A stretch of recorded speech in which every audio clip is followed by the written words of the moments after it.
प्यारा त्रिसज्जनात्माओं आज तमने एक सुंदर सरस मजानी अलौकिक जूनवाणी वाव एटले के कूवाना दर्शन करावा छे अने आ हजारों वर्ष जूनी छे। राखेंगार वखतनी राणक देवी ने राखेंगार छे ने एमनो आखो इतिहास आमनी साथे संकळायेलो छे। एटली पुरानी वाव छे। एमना तमने दर्शन करवा माटे लई जाऊं छुं केम के वाव छे एनी अंदर जल होय ने जल छे तो गंगा यमुना सरस्वती गोदावरी नर्मदा सरयू एना समान એટલે એના તો આપણે દર્શન કરવા બોલી શકાય ને, બરાબર? એમ તો ન કહી કે કૂવો જોવા જવું છે, આપણે કૂવાના વાવના દર્શન કરવા માટે જઈએ છીએ। તો આ વિડીયોમાં તમે છેટ લગી બન્યા રહેજો। કેટલી જૂની વાવ છે ને, તમને અને અલૌકિક આનંદ થાય ને એવી વાવ છે। ચારે બાજુ બાગ બગીચા ઉદ્યાન ખૂબ સુંદર પુષ્પો અને હવે તમને હું એ કૂવાના દર્શન કરાવું છું વાવ।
કેટલા માળની વાવ છે ને એ ખ્યાલ નથી। હવે હું બીજો માળ ઉતરું છું। એક માળ તો ઉતરી ગયો, હવે બીજો માળ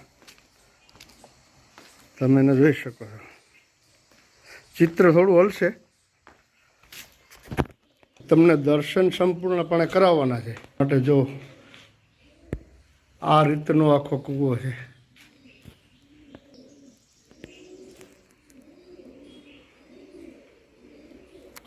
બહુ ખૂબ જૂનવાણી છે। વર્ષો થઈ ગયા છે આ વાવને।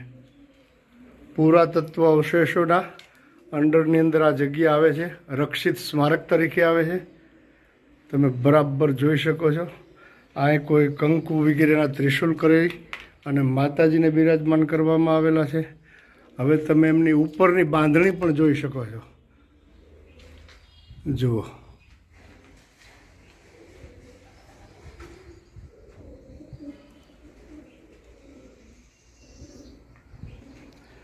હવે 2 માળ ને ત્રીજો માળ આવી ગયો છું। હવે ચોથા માળે નીચે ઉતરું છું। પહેલાં નિરીક્ષણ કરીને તમે બરાબર જોઈ લો।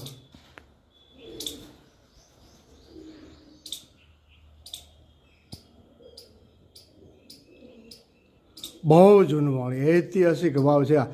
રાણક દેવી રાખેંગાર વખતનો આનો બધો ઇતિહાસ છે। તમે એનું શિલ્પી શાસ્ત્ર, શિલ્પી કલા અને કોતરણી કામ જોશો ને ત્યાં જ તમને ખ્યાલ કે કેટલી જૂનવાણી આ વાવ છે। જુઓ,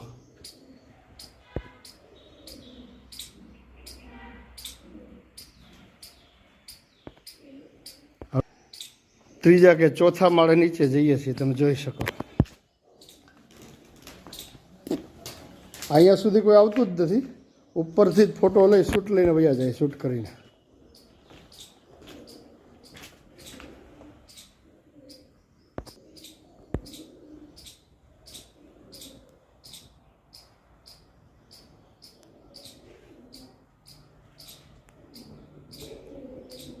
કબૂતરાનું ઘર થઈ ગયું, ઠેર ઠેર ચરકું પડી છે, બરાબર? આ કૂવાના તમને દર્શન કરાવ। હજી પણ સીડી છે, જોઈ શકો તમે। જુઓ,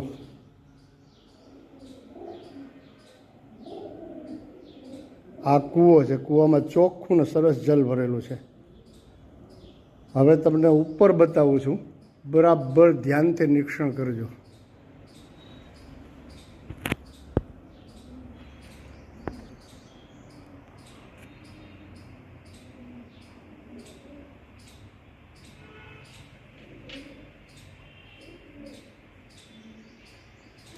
ભાંગી તૂટી ગઈ છે, જીર્ણ શીર્ણ અવસ્થામાં છે, પણ હજી એમનું પાણી તો એમને એમ છે, ઉપર જ પાણી છે. આ 4થો માળ છે. આ 4 માળનો આખો કૂવો છે, 4 માળની વાવ છે, તમે જોઈ શકો. અને હજારો વર્ષ જૂની છે.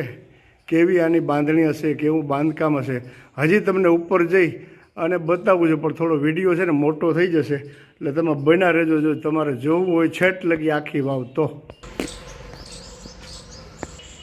ભયંકર ગરમી છે, અસહ્ય ગરમી છે, છતાં પણ તમને દર્શન કરાવું છું. હવે આપણે ફરી પાછા પહેલા માળે આવી ગયા છીએ. આસપાસ સુંદર સરસ મજાના બાગ બગીચા વગેરે છે, તમે જોઈ શકો છો મારી પાછળ. અને આગળ પણ તમને બતાવવાની કોશિશ કરું છું.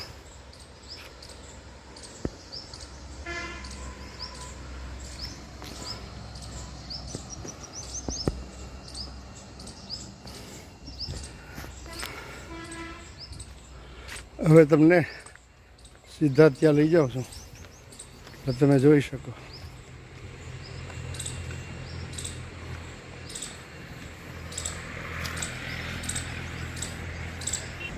અહીંયા જાણે મધ ઉડેલું હોય ને એવું લાગે છે, કામ છતાં પણ તમને અહીંથી પણ દર્શન કરાવી દઉં છું. આપણે જે જગ્યાએ ગયા હતા નીચે,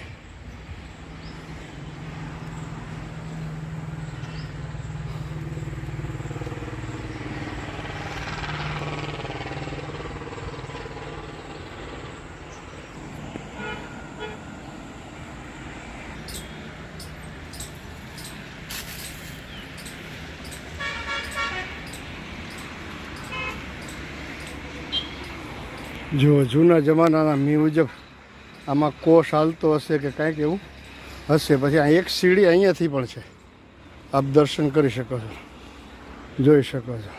આપણી ચેનલનો ધ્યેય જ એવો, તમને બધું જૂનું અને પુરાનું બતાવું. અહીંયાથી વાવ કેવી દેખાય છે જુઓ. જો કૂવામાં જલ તો તમને દેખાય તો દેખાશે, લગભગ પ્રયત્ન કરીશું. વાવ જોઈ લો આપણે અહીંથી. ખૂબ અદ્ભુત અને સુંદર નજારો છે. હવે આ વાવ કઈ જગ્યાએ આવેલી છે એમનું તમને એડ્રેસ અને સરનામું તો આપવું પડશે ને, બરાબર. હવે તમે જૂનાગઢથી તરફ જતા હોય ને ત્યારે અહીંયા એક ટ્રેક્ટરનો શોરૂમ આવે છે. આ હાઈવે તમે જોઈ શકો છો, ટ્રેક્ટરનો શોરૂમ આવે છે એમની સામે જ. અને સમન્વય હોસ્પિટલ એમની બાજુમાં જ છે ને ખેંગાર વાવ તરીકે ઓળખાય છે. અહીંયા કોઈના સુરાપુરા દાદાએ બિરાજમાન છે. આ આંબલીનું વિશાળ વૃક્ષ છે, આ બોરસલ્લીનું વૃક્ષ છે. પછી આમાં કમળ છે, કમળના પણ આપ દર્શન કરી શકો છો. જુઓ, વિશાળ સુંદર સરસ મજાના કમળ છે. નીલકમલ પણ છે ભાઈ, ખૂબ સરસ મજાનું. એટલે આજે મને વિચાર થયો કે આપ સૌને દર્શન કરાવીએ. નીલકમલ, પિત્તકમલ, અદ્ભુત નજારો છે. વંથલી સુધી જવાનું પણ નથી, અહીંયાથી જ તમને આખી વાવ જોવા મળી જાય ને એ રીતે છે. એટલે તમારે જૂનાગઢથી વંથલીવાળા રસ્તા ઉપર જવાનું ને સમન્વય હોસ્પિટલ આવે છે ને જો આ ટ્રેક્ટરનો શોરૂમ છે દેખાતો હશે તમને, એમની બાજુમાં એમને અડીને જ છે, બરાબર. ચાલો ફરી પાછા જૂના વિડીયા જોવું તો એમાં આપણે મળશું. જય ગિરનારી, જય માતાજી. અહીંથી હટવાની મરજી નથી થતી, એટલે વળી પાછું એમ થાય છે કે એક વખત દર્શન કરી લઈએ વાવના. એટલી પુરાણી વાવ અને આપણે ખ્યાલ જ નથી, ખબર જ નથી આ વસ્તુની.